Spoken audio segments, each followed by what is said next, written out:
Welcome back to Buy the Book Bonus Bets, everyone. My name is Nejad. This is Meg McDonald. And Meg, when we had Doug Kazarian on Buy the Book just the other day, it sparked something because we had done a Coach of the Year pick some time ago, a couple of months ago.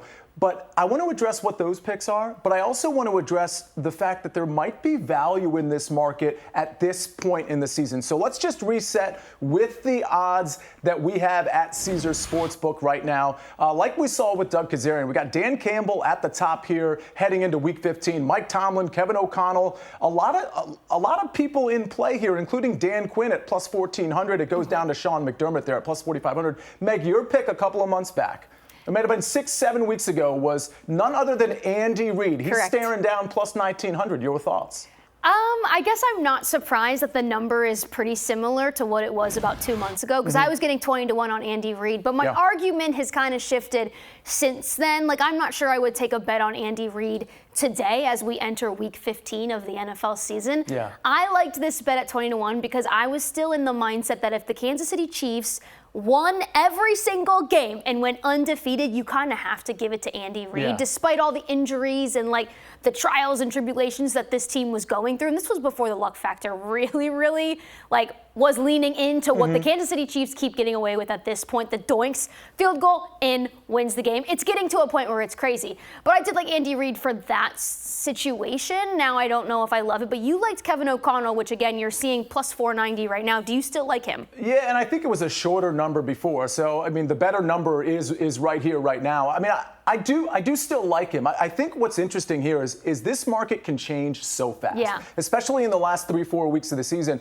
And I think it's important to kind of punch up some of these schedules because some of these games are really important for the division, for the playoff standings, but also, as it turns out, for this Coach of the Year market. Let's pull up the Minnesota Vikings schedule because it actually implicates the Detroit Lions as well. And we see Dan Campbell here at minus 190. We see, of course, O'Connell at plus 490. When you look at the Vikings schedule and the last game that they play, well, it's against the Detroit Lions. And it's very possible that there's a lot at stake here in that game for the, not necessarily for the division, although that's possible, but certainly for the Coach of the Year. Minnesota Vikings, they play the Bears. That should be a layup. They go to Seattle. I think that's a winnable game. They got the Packers. Packers are tough, but that game's at home. If they can rattle off wins there, and then they play Detroit, and let's say Detroit doesn't have anything to play for in that game. Now, here's the catch, though. If they don't have anything to play for, it means that they played so well through Week 17 that maybe Dan Campbell already has it locked up. But if they do have something to play for, and Minnesota walks in and wins that game, there's a lot of ifs there, right? And that's why Dan Campbell is such a big favorite. But I do think I'm not betting Dan Campbell, let's put it that way. I do think plus 490 is viable for this Minnesota Vikings team. Let's remember what you always say about the expectations of these teams coming in. Like voters out there, you shouldn't be voting for Dan Campbell. This is the most talented team offensively and defensively in the entire league, and people were saying that before the season started. Minnesota Vikings picked to go last place in their division. Their win total was like 6.5. If that, I think it was 6.5 shaded to the under, I believe. So, I mean, I think this is a situation where we got to reset what the expectations were. And I think Kevin O'Connell should catch some steam here. We do have to mention, though, Washington Commanders. Doug Kazarian said it. I mean, listen, this plus 1,400 is appetizing. And I think we probably have the Washington schedule to punch up here, too. We got to look at this because, okay, they play at New Orleans this week. That should be a win. We know Derek Carr's not playing in that game. No Taysom Hill. They don't have a lot of weapons, right?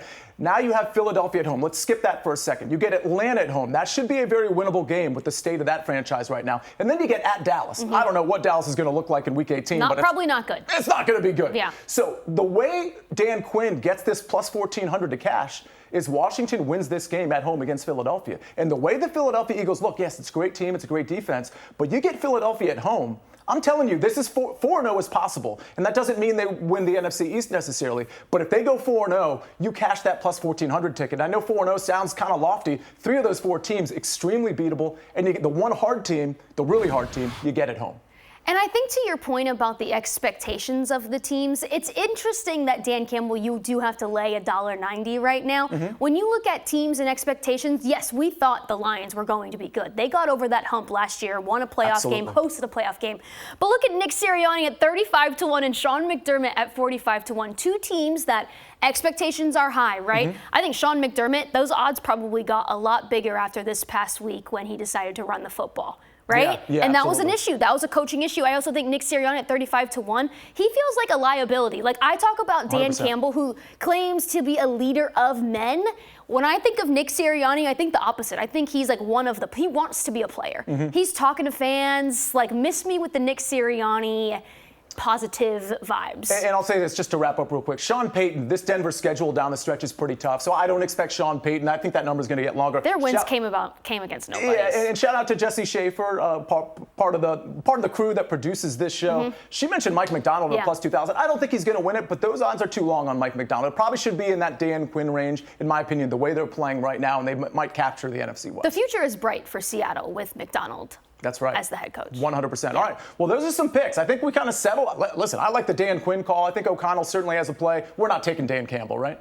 At -190? No chance. No. Yeah, no chance. All right, ladies and gentlemen, that's By the Book Bonus Bets Coach of the Year Update Edition. Maybe you'll cash that Andy Reid ticket. Probably not. Maybe I'll cash the O'Connell ticket. But You Dan might. Quinn. Yeah, maybe. Yeah. But Dan Quinn, certainly at the front of my mind, maybe an extra bet for me at plus 1,400. Ladies and gentlemen, you can catch By the Book Monday through Friday at 5:30. And, of course, all kinds of content coming on Monumental Plus via By the Book Bonus Bets. See you next time.